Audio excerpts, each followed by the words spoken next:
नमस्कार, सलाम और जूले। मैं हूं सोनम वांगचुक लद्दाख से। आप में से कुछ लोग हमें जानते होंगे हमारे शिक्षा सुधार के कामों के बारे में, या फिर पर्यावरण के काम में आइस स्तूपा, आर्टिफिशियल ग्लेशियर जैसे कामों के लिए, या फिर आई लिव सिंपली जैसे ग्लोबल मूवमेंट्स जो कि सादा जीवन अपनाकर क्लाइमेट चेंज को रोकने के लिए लोगों को प्रेरित करती है। मगर दोस्तों, आज मैं इन चीज़ों के बारे में नहीं बल्कि आप लोगों को एक बहुत ही ज़रूरी संदेश देने के लिए आया हूं, जो कि चीन और भारत के बीच अभी जो टकराव और तनाव की स्थिति बनी है, इसके बारे में आपकी क्या जिम्मेदारी है। मैं लद्दाख में हूं और आप देख रहे हैं सिंधु नदी को बहते हुए यहाँ, और वो जो पहाड़ियाँ हैं उनके पीछे नुब्रा और चांगतांग के वो इलाके हैं जहाँ पर ये तनाव बढ़ता जा रहा है। हजारों सैनिक वहाँ ले जाए जा चुके हैं। सुनने में आया है चीनी वायुसेना के जहाज़ भी वहाँ तैनात किए गए हैं, और एक घंटे पहले भारतीय वायुसेना के जहाज़ भी मेरे ऊपर मंडरा रहे थे। सामान्यतः जब सीमा पर तनाव होता है तो हम आप जैसे नागरिक ये सोचकर सो जाते हैं रात को कि सैनिक इसका जवाब दे देंगे।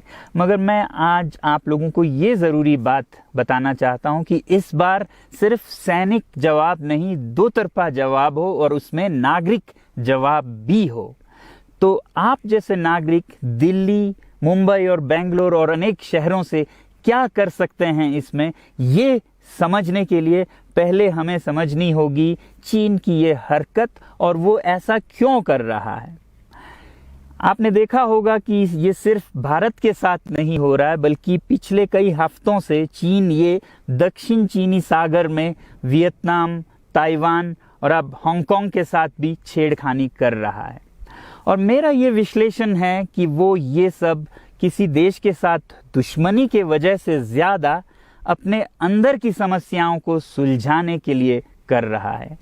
आज चीन को सबसे बड़ा डर है तो अपने जनता से डर है। उनकी 140 करोड़ की आबादी, जो कि एक बंधुआ मजदूर की तरह बिना मानवाधिकारों के चीनी तानाशाह सरकार के लिए काम करते हैं और उसे धनी बनाते हैं। जब वो नाराज हो जाए तो फिर एक क्रांति की सी परिस्थिति बन पड़ती है, और इससे चीन बहुत डरता है। आज कोरोना के प्रकोप के बाद चीन में फैक्ट्रियां बंद हैं, एक्सपोर्ट्स बंद हैं और बेरोजगारी 20% तक बढ़ चुकी है। लोग बहुत नाराज हैं, क्रांति हो सकती है, तख्ता पलट हो सकता है। इसीलिए चीन पड़ोसियों से दुश्मनी करके अपनी जनता को अपने साथ जोड़ने में लगा हुआ है, और ये पहली बार नहीं कर रहा है। 1962 में जब भारत के साथ जंग की तो वो जंग भी उसने अपने जनता को संभालने के लिए की थी। तब 4 साल का अकाल और भूखमरी हुई थी, और इससे ध्यान हटाने के लिए ये जंग की थी। चीन के लिए अपनी जीडीपी और जो खुशहाली है उसे बढ़ाते रहना बहुत ही ज़रूरी है, और जिस दिन जीडीपी घट जाए वहाँ की जनता क्रांति के लिए तैयार है। मैं तो कहता हूँ कि इस बार भारत की बुलेट पावर से भी ज़्यादा वॉलेट पावर काम आएगी। जो नागरिक पैसा खर्चते हैं चीन के सामान को खरीदने में, ज़रा सोचिए, हम आप भारतीय उद्योग को मारकर चीन से मूर्तियों से कपड़ों तक हर साल 5 लाख करोड़ के सामान खरीदते हैं, और फिर यह पैसा आगे जाकर हमारे सीमा पर हथियार और बंदूक बनकर हमारे सैनिकों के मौत का कारण बन सकती हैं।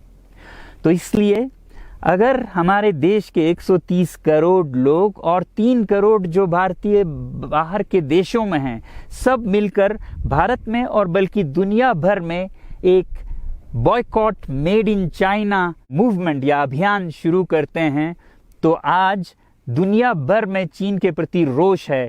हो सकता है कि सारी दुनिया साथ आए और इतने बड़े स्तर पर चीनी व्यापार का बॉयकॉट हो कि चीन को जिसका सबसे बड़ा डर था वही हो, यानी कि उसकी अर्थव्यवस्था डगमगाए और उसकी जनता रोष में आए, विरोध और तख्ता पलट।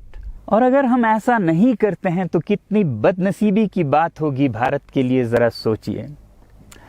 एक तरफ हमारे सेना सीमा पर जंग लड़ रही होगी और दूसरी तरफ हम आप चीनी सामान, मोबाइल से लेके कंप्यूटर्स, कपड़ों से लेके खिलौनों तक को खरीद कर उनकी सेना को पैसा भेज रहे होंगे, चीन की सेना को। ये तो हुई हार्डवेयर की बात। दूसरी तरफ हमारी युवा चीनी सॉफ्टवेयर, एप्स, गेम्स जैसे टिकटॉक, शेयरिट, इन सब में मस्त, उन्हें दूसरी तरफ से करोड़ों करोड़ों का पैसा भेज रहे होंगे। तो इसलिए बहुत ज़रूरी है कि हम एक नागरिक जवाब ज़रूर दें और इसे एक अभियान बनाएं, ग्लोबल मूवमेंट की तरह। ये बॉयकॉट मेड इन चाइना का जो अभियान है वो भारत के लिए भी एक वरदान साबित होगी। जैसा कि हमारे प्रधानमंत्री ने एक विजन हमें दिया था स्वावलंबन का, सेल्फ रिलायंस, वो तब हो सकता है जब हमारे अपने उद्योग फलें फूलें। और जब हम बॉयकॉट करते हैं इन सामान का तो अपने देश के उद्योग का, उत्पाद का हम प्रयोग करेंगे और उससे मजदूरों को रोजगारी मिलेगी और सारा देश खुशहाल होगा। बजट होगा कि हम और अच्छी तरह से टक्कर ले सकें सीमा पर भी। तो इसके लिए मैं आप लोगों से अपील करता हूं कि जहां तक ऐप्स और सॉफ्टवेयर की बात है तो हमारे युवाओं को एक हफ्ते में उन्हें अनइंस्टॉल करना चाहिए। Boycott made in China, software in a week and hardware in a year. क्योंकि साजो सामान के लिए वक्त लगेगा हमारे अपने देश से और बाहर से विकल्प निकलने तक, तो उसे हम एक साल के अंदर कर सकते हैं। तो ये हम न सिर्फ अपना प्रतिज्ञा करें बल्कि 100 और लोगों को इसके बारे में समझाएं, शेयर करें सोशल मीडिया पर, और हमारी जो मीडिया है वो जनता तक, देश के कोने कोने तक पहुंचाए। और जैसे ही इसका असर दिखने लगेगा, इंटरनेट से ऐप्स लाखों में, करोड़ों में अनइंस्टॉल होंगे, तो चीन को संदेश साफ जाएगा और यही एक तरीका उसे मेज़ पर पहुंचा सकती है जहां पर की बातचीत हो शांति की। तो जाते जाते मैं ये बता दूं कि मैं क्या करने जा रहा हूं। इस फ़ोन पर जो भी चीनी ऐप्स हैं उन्हें तो मैं एक हफ्ते में हटा रहा हूं, बल्कि ये फ़ोन जो कि चीन में बना है इसे भी मैं एक हफ्ते में अपनी ज़िंदगी से अलग कर रहा हूं और एक साल के अंदर हर वो चीज़ जिस पे मेड इन चाइना लिखा है उसे ज़िंदगी से निकालने जा रहा हूं। हमें चीन से, चीनी लोगों से कोई समस्या नहीं है, चीनी सरकार और उनकी रवैयों से समस्या है। जब तक चीन में परिवर्तन ना हो हमें ऐसा करना होगा। और आप लोगों से मैं अपील करता हूं कि आप अपने शहर में, अपने मोहल्ले में ऐसे इवेंट्स करें जहां लोग प्रतिज्ञाएं करें कि चीनी सामान का बहिष्कार करें जब तक चीन में परिवर्तन ना हो। और मैं सालों से कहता रहा हूं कि 21वीं सदी में देश के लिए जान देने की नहीं बल्कि जिंदगी देने की ज़रूरत है। लद्दाख में बढ़ते हुए ये देश के लिए जान देने का कारोबार बहुत देखा, और जहां एक तरफ मैं सलाम करता हूं उन लोगों के लिए, उन लोगों को जिन्होंने देश के लिए जान दिया, मगर इस 21वीं सदी में मेरा ख्याल है कि देश के लिए जान देने की नहीं, जिंदगी देने की ज़रूरत है।